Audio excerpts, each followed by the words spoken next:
गन्ना की खेती हमारे देश के अंदर बहुत बड़े पैमाने पे होती है। ये नगदीय फसल के अंतर्गत आती है, वार्षिक फसल भी है। जितना अच्छा प्रबंधन आप अपनी गन्ने की फसल का करेंगे, उतना ही अच्छा उत्पादन आपको आपकी गन्ने की फसल देगी। एक किसान वो होता है जो इसका न्यूनतम उत्पादन लेता है लगभग 42 क्विंटल पर बीघे, यानी कि 252 क्विंटल पर एकड़ के हिसाब से।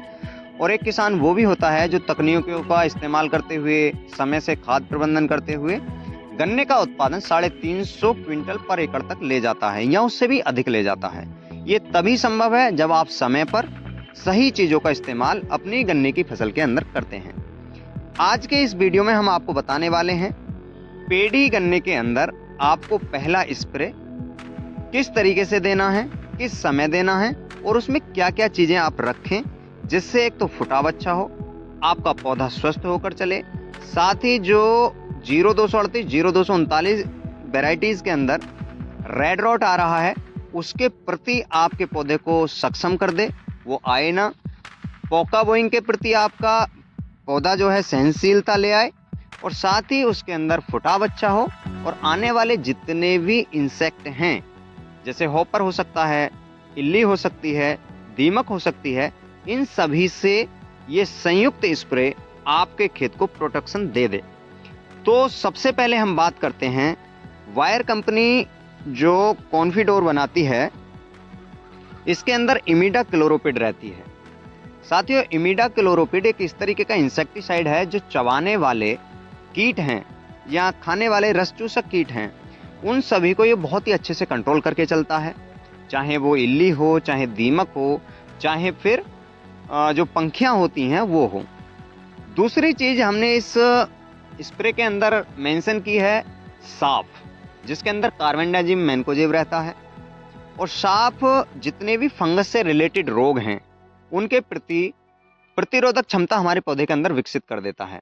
आपने देखा होगा पिछले 1-2 वर्षों से रेड रॉट ने बहुत ज्यादा परेशान हमारे किसान भाइयों को किया है।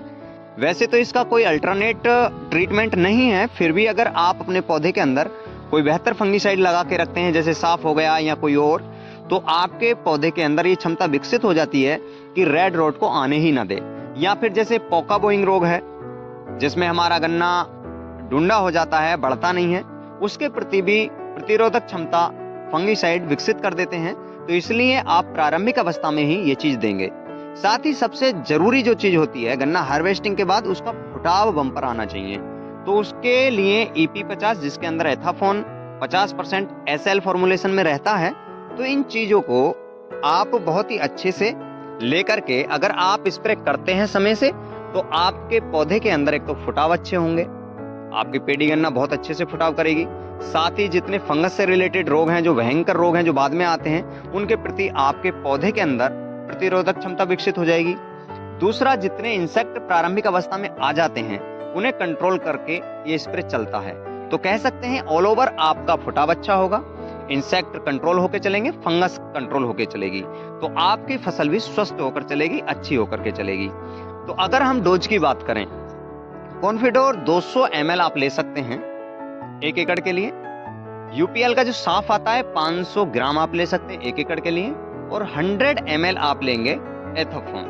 तीनों को अलग अलग मिक्स करिए और फिर एक साथ मिला करके 150 से 200 लीटर पानी में आप स्प्रे करा दीजिए।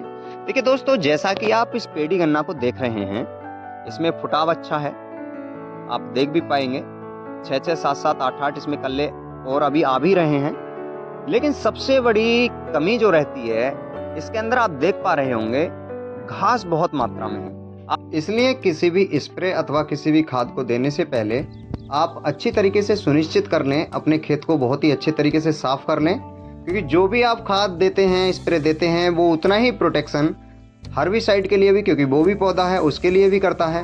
तो जितनी मात्रा में हमारी फसल के पौधों के लिए ऊर्जा चाहिए होती है, भोजन चाहिए होता है, उतना नहीं मिल पाता है और उसी के कारण कई बार हमारी फसल दब जाती है या उत्पादन कम हो जाता है। इसलिए जुताई खुदाई के समय या फिर आप जब खाद लगा रहे हैं उस समय ये सुनिश्चित जरूर करें कि अपनी फसल के अंदर किसी भी खरपतवार को होने ना दें।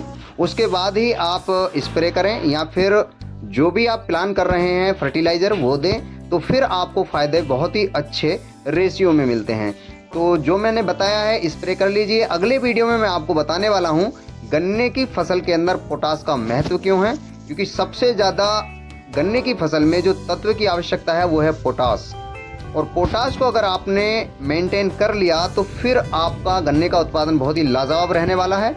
इसलिए वीडियो को मिस ना करें और नोटिफिकेशन आपको तभी मिलेगा जब आप हमारे यूट्यूब चैनल को सब्सक्राइब कर लेंगे, साथ ही बेल आइकन बटन को प्रेस कर लेंगे। आज की इस वीडियो की जानकारी कैसी लगी कमेंट में बता सकते हैं। अगर जानकारी शेयर करने योग्य हो तो जानकारी को शेयर भी करें। तो दोस्तों आज के वीडियो में केवल इतना ही। नमस्कार।